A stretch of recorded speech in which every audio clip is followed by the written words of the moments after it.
Olá pessoal, estamos aqui para gravar mais um vídeo do Sistema Tempo Campo Exalc de janeiro de 2025, desejando a todos um excelente ano e agradecendo pela convivência ao longo de 2024. Vamos estar junto ao longo de 2025 analisando o clima e trazendo as perspectivas para a agricultura brasileira. Como a gente sempre faz, chama vocês para olharem aqui como é que foi a evolução das chuvas em novembro e dezembro e reparem como é que dezembro foi um mês bastante chuvoso em praticamente todo o país. Percebam por essa tonalidade escura aqui do mapa da direita como é que as chuvas chegaram e realmente foram suficientes para manter a umidade do solo bastante elevada, ok? Chama atenção apenas a região sul do país, onde essas chuvas, apesar de volumosas, elas pararam mais cedo, em torno do dia 20 de dezembro, afetando o Rio Grande do Sul e também o Paraná. Como a gente sempre faz, pessoal, vamos dar uma olhada como é que evoluiu a umidade do solo de novembro para dezembro, lembrando que esses mapas aqui, eles referem a umidade do solo no último dia de cada mês. Percebam que a umidade do solo permanece em condições muito boas ou excelentes, essa coloração azul, em grande parte do país, mas como eu disse há pouco, a gente já tem notícias do Paraná e Rio Grande do Sul de que esse corte nas chuvas, esse veranico no final de dezembro, tem afetado as lavouras de soja. Vamos olhar como é que está a previsão para a primeira quinzena de janeiro, pessoal, e percebam que a condição permanece muito boa, especialmente para o centro-oeste, para São Paulo em condições razoáveis, e no sul do país, como eu acabei de comentar, a condição realmente não é boa, com volumes menores de chuva. Importante fazer uma análise aqui, pessoal, o setor canavieiro do centro-sul do Brasil tem uma condição bem melhor, bem mais favorável do que teve no ano passado.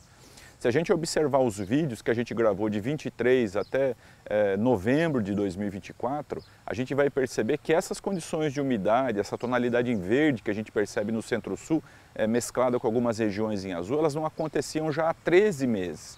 E a gente teve tanto novembro quanto dezembro fechando em condições muito boas para o setor canavieiro.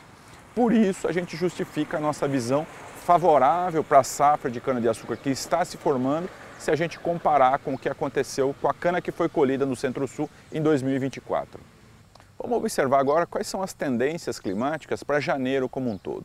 Como a gente sempre faz também, a gente trouxe duas fontes.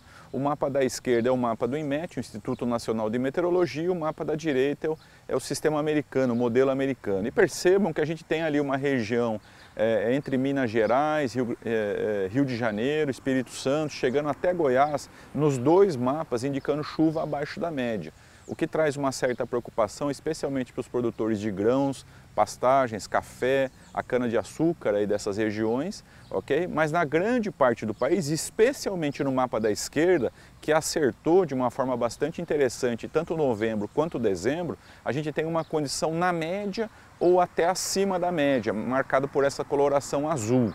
Tá? Mostrando que a condição aqui para o desenvolvimento das lavouras em todo o Brasil, elas são bastante interessantes. A preocupação que fica, olhando aqui esses dois mapas, é com relação à colheita, já que janeiro deve ser um mês de chuvas abundantes em todo o país e as lavouras precoces podem ser afetadas aí pela dificuldade em se retirar esses grãos do campo. Vamos então analisar qual é que é a tendência para o mês de fevereiro de 2025. Percebam que as condições aqui nos ambos os mapas já não são as mesmas daquelas que a gente acabou de discutir para janeiro, com uma condição um pouco mais restritiva, okay? De chuvas abaixo da média. As chuvas devem acontecer, mas os volumes devem ser menores do que a gente vem observando na maior parte do Brasil desde novembro de 2024, com chuvas na média, acima da média, mantendo a umidade bastante elevada. Mas percebam que as duas fontes aqui começam a aparecer os tons em laranja no mapa da direita e os tons em amarelo no mapa da esquerda, eles são mais frequentes. Okay? A exceção é o extremo norte do Brasil, onde a condição deve ser muito boa de chuva, ambas as fontes indicam chuva acima da média, mas tanto o centro-oeste, o sudeste, o sul do país deve ter ali já uma restrição de chuva em fevereiro. E para fechar a análise do trimestre, vamos ver como é que está a condição de março. Chamo vocês para observarem aqui os nossos mapas e percebam que a condição mais restritiva está para o nordeste do país, o extremo norte continua bastante chuvoso e tanto o centro-oeste, o sudeste e o sul, a tendência é de chuva na média, o que não deixa de ser interessante para nós.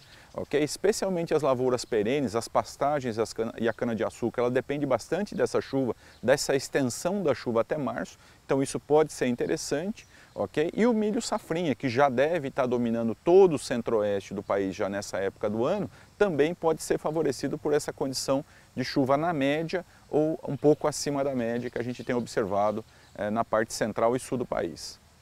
Vamos dar uma olhada agora, pessoal, como é que está a condição do trimestre para as temperaturas. Peço a vocês que observem aqui os mapas. Nós temos 3 mapas para janeiro, fevereiro e março, e esse tom alaranjado indica a temperatura acima da média.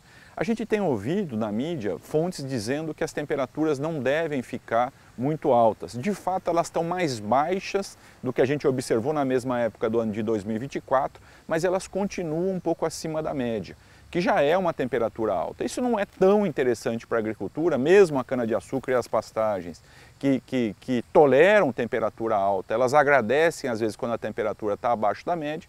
A gente deve ter ali em torno de 1 grau e meio, chegando a 2 graus em algumas regiões de temperatura acima da média, ok? Chegando até, fechando o trimestre que se completa em março de 2025.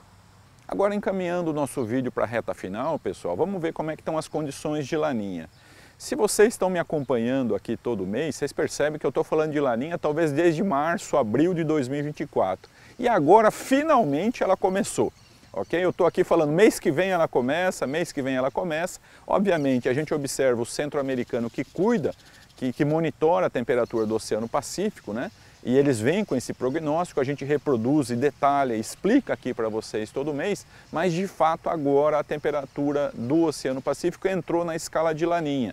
Como vocês podem observar aqui nesse gráfico, pela essa linha preta, que caiu abaixo de menos meio grau, ou seja, meio grau abaixo da temperatura média. Mas perceba por essa linha pontilhada preta que vocês veem aqui nesse gráfico, pessoal, que ela já vai se recuperar voltando à neutralidade rapidamente. Então deve ser uma laninha muito fraca, ok? Muito rápida, que não deve ter a marcação clássica do clima, como a gente sempre observa e a gente discute aqui. E o que a gente faz? Por que a gente observa a laninha, né, pessoal? Porque a gente consegue, às vezes, estender um pouco o nosso prognóstico. Como a gente usa os modelos aqui para olhar 3 meses para frente, às vezes quando a gente tem uma tendência de laninha ou El Niño e eles são bem marcados, a gente consegue se estender um pouco nessa análise, trazendo um pouco mais de visão para o agricultor brasileiro. E para fechar o nosso vídeo, vamos ver como é que estão as probabilidades da laninha de acontecer. Observem aqui esse gráfico de barras e percebam por essa barra azul que a laninha tem uma probabilidade de 70% de começar a partir desse mês, né? Como eu acabei de dizer, ela já começou tecnicamente, mas ainda é muito fraquinha, ok? E ela deve durar aí talvez 2 ou 3 meses apenas e com um valor realmente uma temperatura um pouco abaixo de menos meio grau, ou seja, uma laninha muito fraca. Então a gente não espera as consequências clássicas da laninha por essa transição aqui do verão para o outono, ok? E percebam também, pessoal, quando a gente olha esse prognóstico mais longo, que começam a aparecer algumas barras vermelhas, ok? No final de 2025, e a barra cinza, que é a barra da neutralidade, é que deve dominar o ano de 2025. Com isso eu me despeço de vocês, agradeço bastante pela atenção. Nós aqui na Exalc temos uma satisfação muito grande de poder conversar com você, produtor. Se tiver alguma dúvida, por favor, entre em contato. A gente vai ter o maior prazer em poder atender a sua questão. Um abraço e até o próximo mês.